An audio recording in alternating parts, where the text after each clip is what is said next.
आप सभी को जय मसीह की। मेरे प्रियो, यह दुनिया पाप से इतना खराब हो चुका है जिसके कारण हम सभी नाना प्रकार के दुखों का सामना कर रहे हैं।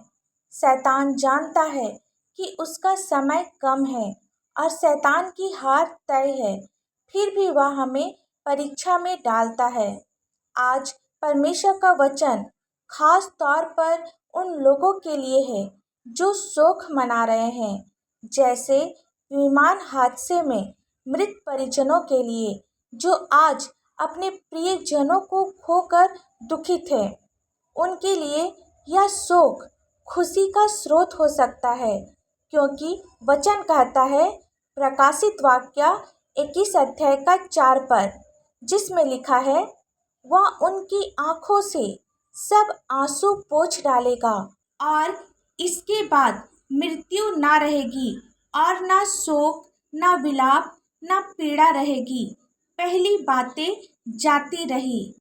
मेरे प्रियो, परमेश्वर जानता है कि हम सभी अपने अपने जीवन में किस तरह के दर्द से गुजर रहे हैं, किन किन संघर्षों का अनुभव कर रहे हैं। जब हम सभी कठिन समयों से होकर गुजरते हैं तो ऐसे समय में हमें परमेश्वर के वादों को थामे रहना है और विश्वास करना है कि सच में प्रभु हमारे आंखों से सब आंसू पोंछ डालेगा।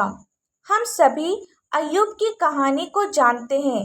यह एक गहरे दुख की कहानी है, जहां एक ही विनाशकारी दिन में उसने अपने बच्चे और सारी संपत्ति खो दी, पर दुख के समय में भी उसका भरोसा परमेश्वर पर था और परमेश्वर ने अपने वादे के अनुसार उनके आंखों से सब आंसू पोंछ डाले और उसका सारा दुख दूर किया। और जितना अय्यूब के पास पहले था, उसका 2 गुना यहोवा ने उसे दे दिया। हम सभी को अय्यूब की तरह ईमानदारी से परमेश्वर के उद्धार को चुनना है। दुख और शोक के समय में परमेश्वर से कुड़कुड़ाना नहीं है, तब वह हमारी आंखों से सब आंसू दूर करेगा। जब यीशु इस धरती पर रहते थे तो उसने उस दुख का अनुभव किया जो हम सभी महसूस करते हैं जब हमारा कोई करीबी मर जाता है। यीशु का करीबी दोस्त लाजर था जो बीमार हो गया और मर गया था। लाजर को कब्र में दफनाया गया, लेकिन यह जानते हुए भी जब लोगों ने यीशु को बताया कि लाजर मर चुका है तो यीशु रो पड़े। हालांकि यीशु को पता था कि लाजर को जिंदा किया जाएगा, क्योंकि वह परमेश्वर की शक्ति दिखाना चाहता था कि लाजर को मृतकों में से जीवित किया जा सकता है। फिर भी उसे अपने दोस्त को खोने का दुख और शोक महसूस हुआ और वह रो पड़े। पर अब हमारे जीवन में यह शोक और विलाप नहीं रहेगा, क्योंकि वचन कहता है, इसके बाद ना मृत्यु रहेगी, ना शोक, ना विलाप, ना पीड़ा रहेगी। पहली बातें जाती रही। हमें परमेश्वर के वचन पर विश्वास करना है। वह हमारे लिए खुशी का स्रोत है। वह हमें हर दुख से बाहर निकालेगा।